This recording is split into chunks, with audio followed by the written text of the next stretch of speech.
तो हम सबके लिए एक बहुत ही दुखद घटना है, दुखद समाचार है कि अपने रोशन आनंद सर के भाई प्रिंस जादव दिवंगत हो गए हैं। बहुत ही दुखद समाचार है और खान सर और उनकी पूरी टीम की तरफ से उनके परिवार के प्रति संवेदना है, दुख है। लेकिन कहीं इससे ज्यादा दुख इस बात का है कि कुछ लोग इस दुख की घड़ी में भी अपने चेहरा चमकाने के चक्कर में लगे हुए हैं, अपना फायदा देखने में लगे हुए हैं।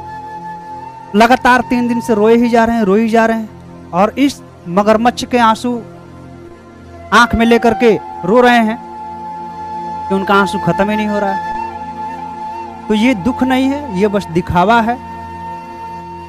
अब सोचिए, आप लोग अंदाजा लगाइए कि 14 तारीख को प्रिंस भाई की मौत हुई है, प्रिंस भाई का निधन हुआ है 14 तारीख को, और 15 तारीख को ये लोग अपना बैच लॉन्च कर रहे हैं। कैसा दुख है ये, कैसा दुख है ये, कैसा दुख है कि आप शोक की घड़ी में है, दुख में है, और 12-14 को माइक लेकर प्रेस कॉन्फ्रेंस कर रहे हैं।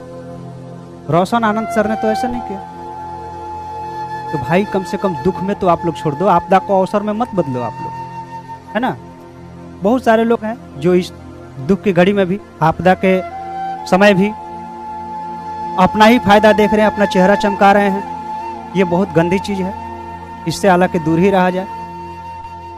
अब कुछ लोग ऐसे हैं जिनके कारनामे एक कविता के रूप में हमारे सामने आया है। हालांकि कविता बहुत ही अच्छी है, एक स्टूडेंट के द्वारा लिख करके भेजा गया है, और ये कविता इतना अच्छा लगा कि मैं सोच रहा हूँ कि ये आप सब तक भी पहुँचाया जाए। आप सब भी सुनेंगे कि इस कविता में क्या क्या लिखा गया। हालांकि सभी लोगों के बारे में एक एक दो लाइनें लिखी गई हैं, है ना, लेकिन आप लोग को ध्यान नहीं देना है, ठीक है। जिसके लिए जो लाइन लिखी गई है वो खुद ही रिलेट कर लेंगे।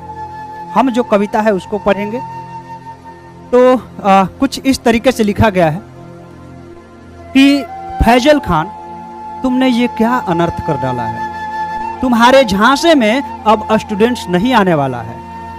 जब हम 99% में बैच बेचे तब फ्री में ज्ञान बांटे तुम, पैसा और पावर का नहीं मलाई चाटे तुम। बम पटका जब कोचिंग पे तो लगा के पढ़ाना छोड़ दोगे। हमें क्या पता था कि तुम इससे नए क्रांति का मोड़ दोगे। शिक्षा कम पैसों में देकर हम लोगों के सामने ऐंठने लगे हो। हमारा धंधा चौपट करके सीना तान कर बैठने लगे हो। हमारे ही नीचे से होकर तुम इतने बढ़ गए। सच कहता हूँ हमारी नजरों में तुम सुई की तरह गड़ गए। हमने क्या नहीं किया यहाँ तक आने के लिए।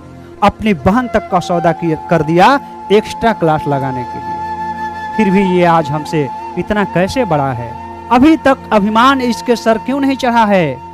बच्चों की बात हो तो ये हर बार खड़ा हो जाता है। हम चाहते हैं कि ये छोटा होगा, ये हर बार बड़ा हो जाता है। मेरे मुखिया के चुनाव में मेरे साथ में आया था। हमने भी इसकी उपलब्धि का खूब फायदा उठाया था।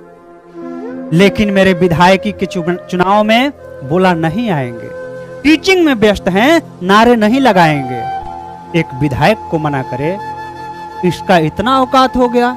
बस उसी समय से मेरे लिए ये मुसलमान जात हो गया। अरे पैसा था तो जमीन लेता, घर बनवाता। बोला हॉस्पिटल खोलेंगे, हॉस्पिटल वालों के बिजनेस पे राहु बन के डोलेंगे। अरे इसको तो अच्छाई का कीड़ा काटा है। बड़ी मुश्किल से तो हमने हिंदू मुस्लिम बांटा है। अरे इसका सच से तो पूरा मीडिया डोल गया। नीट वाले मुद्दे पे चाटुकार और गोदी मीडिया तक बोल गया।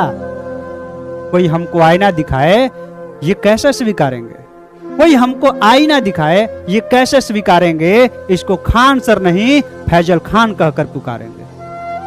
शिक्षा के क्षेत्र में ये कर्ण बनकर निकल रहा है। शिक्षा के क्षेत्र में ये कर्ण बनकर निकल रहा है। हमारी 20 कन्याओं को ये फैजल खान कुचल रहा है।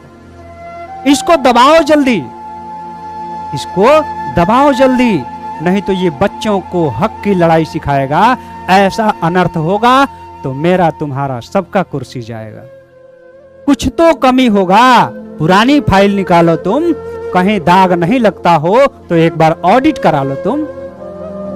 अगर ये अभी नहीं रुका तो सबको शिक्षित कर देगा। फिर ये शिक्षित समाज हमारी नाक में दम कर देगा। कुछ भी नहीं मिले तो बिहार यूपी वाला एंगल निकालो तुम। क्या हुआ ये हर धर्म को मानता है। तुम सनातनी हिंदू का बेड़ा उठा लो तुम। अभी बच गया तो ये आगे घात कर देगा, क्या पता कल किसानों के हक की बात कर देगा।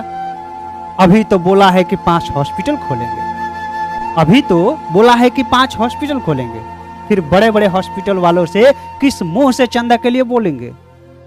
अब हमें मिला है मौका तो हम भी रो रो कर बोलेंगे, अब हमें मिला है मौका तो हम भी रो रो कर बोलेंगे, इसके अच्छाई में बुराई निकाल के एक एक धागे खोलेंगे। तो कैसी लगी ये कविता? उम्मीद करते हैं कि आप लोगों को ये कविता बहुत अच्छी लगी होगी। बाकी आप लोगों को ये कविता कैसी लगी है ना, आप लोगों को तो समझ में आ ही गया होगा कि कौन सा लाइन किसके लिए, हालांकि जिसके लिए लिखा गया वो खुद ही वो लोग रिलेट कर लेंगे। तो आप लोग एक बार कमेंट बॉक्स में बताएंगे कि आप लोगों की क्या राय है। लेकिन इस दुख की घड़ी में खान सर और उनकी पूरी टीम इस घड़ी उनके साथ खड़ी हुई है, उनके संवेदना में शामिल है, और दुख की घड़ी में कम से कम कोई पॉलिटिक्स ना हो तो ये बहुत ही बढ़िया है। और खास करके इस स्टूडेंट्स को बहुत बहुत धन्यवाद कि इन्होंने इतना अच्छा लाइन लिखा है, हमें तो बहुत अच्छा लगा, इसलिए हमने सोचा कि आप लोगों के लिए भी ये बीच भी ये जाना चाहिए। थैंक यू, धन्यवाद।